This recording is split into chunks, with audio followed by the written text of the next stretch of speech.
ಈಗ ವಿದ್ಯಾರ್ಥಿಗಳೇ, ಅನುಕರಣ ನಂಬರ್ ಹೊಸದಿದು.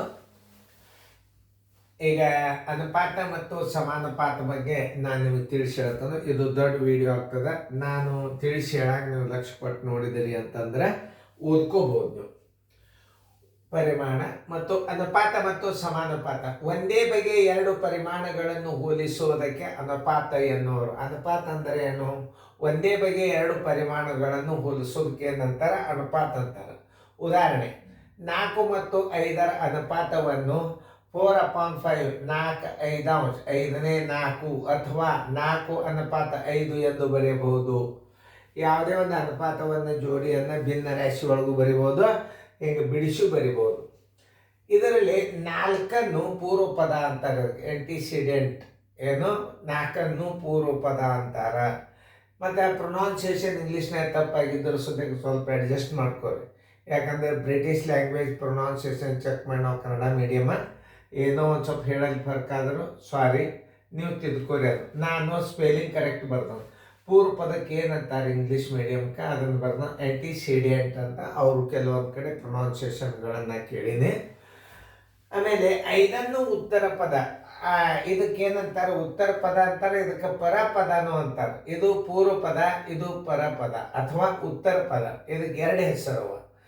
ಆಮೇಲೆ ಇದರಲ್ಲಿ 4ನ್ನು ಪೂರ್ವ ಪದ ಆಂಟಿಸಿಡೆಂಟ್ ಎಂದು, 5ನ್ನು ಉತ್ತರ ಪದ ಅಥವಾ ಪರಪದ ಕಾನ್ಸಿಕ್ವೆಂಟ್ ಎಂದು ಕರೆಯುವರು. ಇದು ಇಂಗ್ಲೀಷ್ ಮೀಡಿಯಮ್ಗೂ ಹೆಲ್ಪ್ ಆಗಂಗೆ ನಾ ಮಾಡಿದೆ. ಎರಡು ಅನುಪಾತಗಳು ಸಮವಾಗಿದ್ದರೆ ಅವುಗಳನ್ನು ಸಮಾನುಪಾತದಲ್ಲಿವೆ ಎಂದು ಹೇಳುತ್ತಾರೆ. ಇವು ಎರಡು ಅನುಪಾತ. ಈಗ ಒಂದು ಉದಾಹರಣೆ ಹೇಳಿದೆ, A/B = C/D. ಹಿಂಗೆ ಜರಿತ್ತಂದ್ರೆ ಈ ಕ್ರಾಸ್ ಗುಣಲಬ್ಧ ಏನಿರ್ತದೆ ಒಂದೇ ಇರ್ತದ. ಅದನ್ನು ತಿಳ್ಕೊಬೇಕು. ಅಂದ್ರೆ ಇವು ಕ್ರಾಸ್ ಗುಣಲಬ್ಧ ಒಂದೇ ಇತ್ತು ಅಂದ್ರೆ ಇವು ಸಮಾನುಪಾತದಲ್ಲಿವೆ, ಇದು ಅನುಪಾತ ಸರಿ ಇದೆ ಅಂತ ತಿಳ್ಕೊಬೇಕು. ಯಾವುದೇ ಒಂದು ವಿಷಯವನ್ನು ನೀವು ಸರಿಯಾಗಿ ಅರ್ಥ ಮಾಡ್ಕೊರಿ. ಯಾಕಂದ್ರೆ ಇದು ದೊಡ್ಡ ವಿಡಿಯೋ ಆಗಬಾರ್ದು. ಈಗ ಅನುಪಾತ A/B = C/D. ಯಾರ ಗುಣಲಬ್ಧ ಹೆಂಗೆ ಸಮ ಇರ್ತದೆ? B/C ಮತ್ತು A/D ಗಳ ಗುಣಲಬ್ಧ ಒಂದೇ ಆಗಿತ್ತಂದ್ರೆ ಇದ್ದರೆ A/B ಸಮಾನುಪಾತ C/D. ಇದನ್ನು ಹಿಂಗೆ ಹಚ್ಚಬಹುದು. ಇವುಗಳನ್ನು ಹೆಂಗೆ ಹಚ್ಚೋದು ಮೊದಲು ತಿಳ್ಕೊರಿ. A/B ಅಂದರೆ ಮೊದಲು ಇದು, ಆಮೇಲೆ 2ನೇ ಪದ ಇದು, ಇದು 3ನೇ ಪದ ಇದು, 4ನೇ ಪದ ಇದು. ಪದ ಹಚ್ಚುವಾಗ ನೋಡ್ರಿ 1 2 3 4 ಅದೇ ಸ್ಥಾನದಾಗೆ ಇಡಬೇಕು. ಅಂದರೆ A/B ಸಮಾನುಪಾತ C/D ಗಳು ಸಮಾನುಪಾತದಲ್ಲಿವೆ ಎಂದು ಹೇಳುತ್ತವೆ. ಇವು ಸಮಾನುಪಾತದಾಗ ಹೆಂಗೆ ಹಚ್ಚಬೇಕು ಅನ್ನೋದು ನಿಮಗೆ ನಾವು ತೋರಿಸಿದೆವು. ಇಲ್ಲಿ A ಮತ್ತು D ಹೊರಪದ ನೋಡ್ರಿ. A ಮತ್ತು D ಇವುಗಳಿಗೆ ಹೊರಪದ ಅಂತಾರೆ. ಇವು ಹೊರಪದ, ಇವು ಒಳಗಿನ ಮಧ್ಯಪದ. ಅವಕ್ಕೆ ಎರಡು ನಮೂನೆ ಹೆಸರದು. ಹೊರಪದಗಳ ಗುಣಲಬ್ಧ. ಈ A ಮತ್ತು D ಹೊರಪದಗಳ ಗುಣಲಬ್ಧ ನೋಡ್ರಿ. B ಮತ್ತು C ಒಳ ಪದಗಳ ಗುಣಲಬ್ಧ ಅಥವಾ ಮಧ್ಯಪದ ಅಂತಾರೆ. ಇದು ಒಳ ಪದಗಳ ಗುಣಲಬ್ಧನೂ ಅನ್ಬೋದು, ಮಧ್ಯ ಪದಗಳ ಗುಣಲಬ್ಧ. ಮಧ್ಯವಲ್ಲ ಇವು, ಇವಕ್ಕೆ ಏನಂತಾರೆ? ಮಧ್ಯ ಪದಗಳ ಗುಣಲಬ್ಧ ಅಂತಾರೆ. ಇದು ಹೊರ ಪದಗಳ ಗುಣಲಬ್ಧ. ಹೊರಗವ ಇವು. ಹೊರಗಿದ್ದದಕ್ಕೆ ಏನಂತಾರೆ? ಹೊರ ಪದಗಳ ಗುಣಲಬ್ಧ, ಮಧ್ಯ ಪದಗಳ ಗುಣಲಬ್ಧ ಅಥವಾ ಒಳ ಪದಗಳ ಗುಣಲಬ್ಧ ಅಂತ ಎರಡು ಪದಗಳನ್ನು ಇವಕ್ಕೆ ಮೀನ್ಸ್ ಮತ್ತು ಎಕ್ಸ್ಟ್ರೀಮ್ಸ್ ಅಂತ ಕರೀತಾರೆ. ಇವಕ್ಕೆ ಒಳ ಪದಗಳಿಗೆ ಏನಂತಾರೆ? ಇವಕ್ಕೆ ಮೀನ್ಸ್ ಅಂತಾರೆ, ಇದಕ್ಕೆ ಎಕ್ಸ್ಟ್ರೀಮ್ಸ್ ಅಂತಾರೆ. ಅದನ್ನು ನೀವು ತಿಳ್ಕೊಂಡು ಬಿಟ್ರೆ ಮುಗಿದೋದು. ಇಲ್ಲಿ A ಮತ್ತು D ಗಳನ್ನು ಹೊರಪದ ಅಥವಾ ಅಂತ್ಯಪದ. A ಮತ್ತು D ಯನ್ನು ಹೊರಪದನು ಅಂತಾರೆ, ಇದಕ್ಕೆ ಅಂತ್ಯಪದನು ಅಂತಾರೆ. A ಮತ್ತು D ಗೆ ಹೊರಪದನು ಅಂತಾರೆ, ಅಂತ್ಯಪದನು ಅಂತಾರೆ. ನೆನ್ಪಿಟ್ಕೋರಿ. ಇನ್ನೊಂದ್ಸಲ ರೀಪ್ಲೇ ಮಾಡಿ ನೀವು ವಿಡಿಯೋಗಳನ್ನು ನೋಡ್ರಿ. ಯಾಕಂದ್ರೆ ಇದನ್ನೇ ನಾವು ಭಾಳ ತನಕ ತಿಳಿಸೋದ್ಕೋತೀವಿ, ವಿಡಿಯೋ ದೊಡ್ಡಬಾರ್ದು. B ಮತ್ತು C ಅನ್ನೋದು ಒಳ ಪದಗಳ ಗುಣಲಬ್ಧ. ಏನಂತಾರ? ಅದಕ್ಕೆ ಮಧ್ಯ ಪದನು ಅಂತಾರೆ, ಒಳ ಪದಗಳ ಗುಣಲಬ್ಧ ಅಂತಾರೆ. ಈಗ ಅನುಪಾತ ಲೆಕ್ಕಗಳು ಚಾಲು ಆಗ್ಯಾವ. ಅನುಪಾತದ ಮೇಲೆ ಬಹಳಷ್ಟು ಅಭ್ಯಾಸದ. ಎಲ್ಲ ಗಣಿತಗಳು ಅನುಪಾತದ ಮೇಲೆ ಬರ್ತದೆ. ಆಮೇಲೆ ಉದ್ದಾಗಲ ಕಂಡುಹಿಡಿದು ಬರ್ತದೆ, ಪಗಾರ ಕಂಡುಹಿಡಿದು ಬರ್ತದೆ, ಅನುಪಾತ ಖರ್ಚದ ಅನುಪಾತ, ಉಳಿತಾಯ, ಎಲ್ಲ ಗಣಿತಗಳು ಅನುಪಾತದ ಮೇಲೆ ಭಾಳ ಅವ. ಆಲ್ರೆಡಿ ಈಗ ನಿಮಗೆ ಶೇಕಡಾ ಲೆಕ್ಕಗಳು 250 ಮ್ಯಾಥ್ಸ್ದಾಗ ಬಂದಾವ. ಈಗ ಅನುಪಾತಗಳನ್ನು ನಾ ರೆಡಿ ಮಾಡ್ಲಿಕ್ಕಂತಂದು ಲಕ್ಷ್ಯ ಕೊಟ್ಟು ನೋಡ್ರಿ. ಕೊನೆಯಲ್ಲಿರುವ ಪದಗಳನ್ನು ಅಂತ್ಯ ಪದಗಳೆಂದು, ಕೊನೆಯಲ್ಲಿ ಇರುವ ಪದಗಳನ್ನು ಅಂತಪದಗಳೆಂದು, ಮಧ್ಯದಲ್ಲಿರುವ ಪದಗಳನ್ನು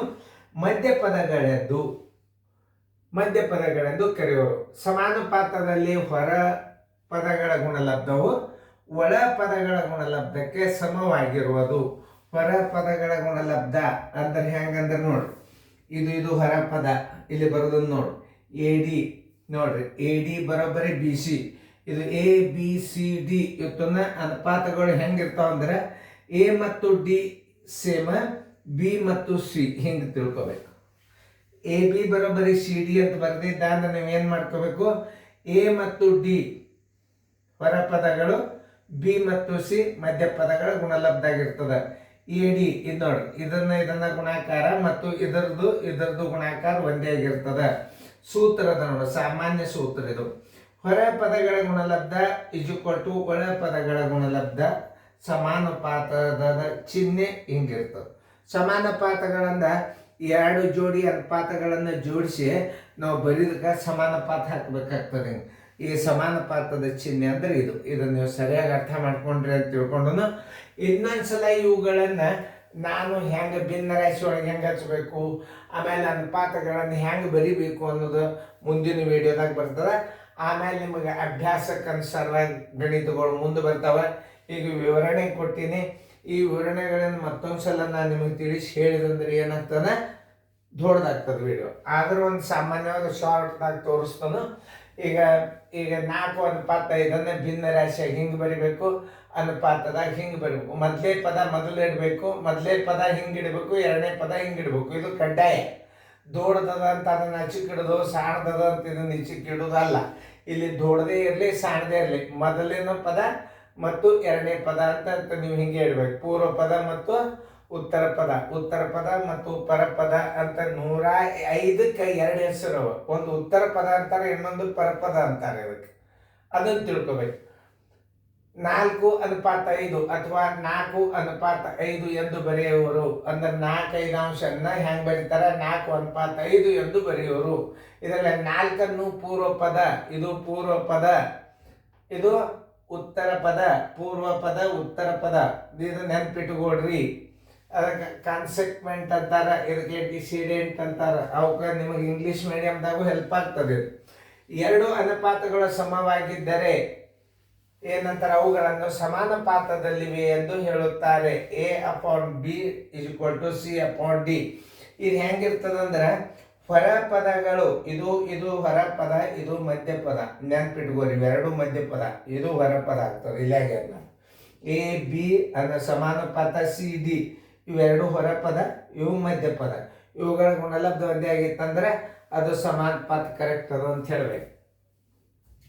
ಸಮಾನುಪಾತದಲ್ಲಿವೆ ಎಂದು ಹೇಳುತ್ತೇವೆ. ಇಲ್ಲಿ A ಮತ್ತು D ಗಳನ್ನು ಹೊರಪದ ಅಥವಾ ಅಂತ್ಯಪದ, A ಮತ್ತು D ಹೊರಪದ ಅಂತಾರೆ, ಅಂತ್ಯಪದ ಅಂತಾರೆ. B ಮತ್ತು C ಒಳಪದ, B ಮತ್ತು C ಒಳಪದ, ಇನ್ನೊಂದು ಹೆಸರು ಅದಕ್ಕೆ ಮಧ್ಯಪದ. ಮೀನ್ಸ್ ಎಕ್ಸ್ಟ್ರೀಮ್ಸ್, ಇವಕ್ಕೆ ಎಕ್ಸ್ಟ್ರೀಮ್ಸ್, ಇದು ಮೀನ್ಸ್. ಕೊನೆಯ ಪದಗಳನ್ನು ಅಂತ್ಯಪದಗಳೆಂದು, ಮಧ್ಯದಲ್ಲಿರುವ ಪದಗಳನ್ನು ಮಧ್ಯ ಪದಗಳೆಂದು ಕರೆಯುತ್ತಾರೆ. ಮಧ್ಯ ಪದಗಳು ಇವು. ಇದನ್ನು ಬಹಳ ಸರಿಯಾಗಿ ತಿಳ್ಕೊಂಡು, ಸಮಾನುಪಾತದಲ್ಲಿ ಹೊರ ಪದಗಳ ಗುಣಲಬ್ಧ ಒಳ ಪದಗಳ ಗುಣಲಬ್ಧಕ್ಕೆ ಸಮನಾಗಿರುತ್ತದೆ. ಹೊರ ಪದಗಳ ಗುಣಲಬ್ಧ ಒಳ ಪದಗಳ ಗುಣಲಬ್ಧಕ್ಕೆ ಸಮನಾಗಿರುತ್ತದೆ. AB = CD ಅನ್ನು ಹೆಂಗೆ ಬರಿಬೇಕಂದ್ರೆ A ಮತ್ತು D ಬರಿಬೇಕು, B ಮತ್ತು C ಅನ್ನು ಹಿಂಗೆ ಹೊರಗೆ ಹಾಕಿ ಬರೋಬ್ಬರಿ ಚಿಹ್ನೆ ಹಾಕ್ಬೇಕು. ಈ ಎರಡು ಪದಗಳ ಗುಣಲಬ್ಧ ಒಂದೇ ಆಗಿರುತ್ತದೆ. ಇದಕ್ಕೆ ಹೊರ ಪದಗಳ ಗುಣಲಬ್ಧ ಅಂತಾರೆ, ಇದು ಒಳ ಪದಗಳ ಗುಣಲಬ್ಧ ಅಂತಾರೆ. ಅವುಗಳ ಗುಣಲಬ್ಧ ಒಂದೇ ಆಗಿರುತ್ತದೆ. ಸಮಾನುಪಾತದ ಚಿಹ್ನೆ ಅಂದ್ರೆ 4 ಪಾಯಿಂಟ್ಗಳನ್ನು ಹಾಕಿದ್ದಿರ್ತದೆ. ಲಕ್ಷ ಕೊಟ್ಟು ನೋಡ್ರಿ, ಚೆನ್ನಾಗಿ ನೋಡ್ಕೊಂಡು ಫೇರ್ದಾಗ ಬರ್ಕೊಡ್ರಿ. ಇನ್ನೊಂದ್ಸಲ ನೋಡ್ರಿ.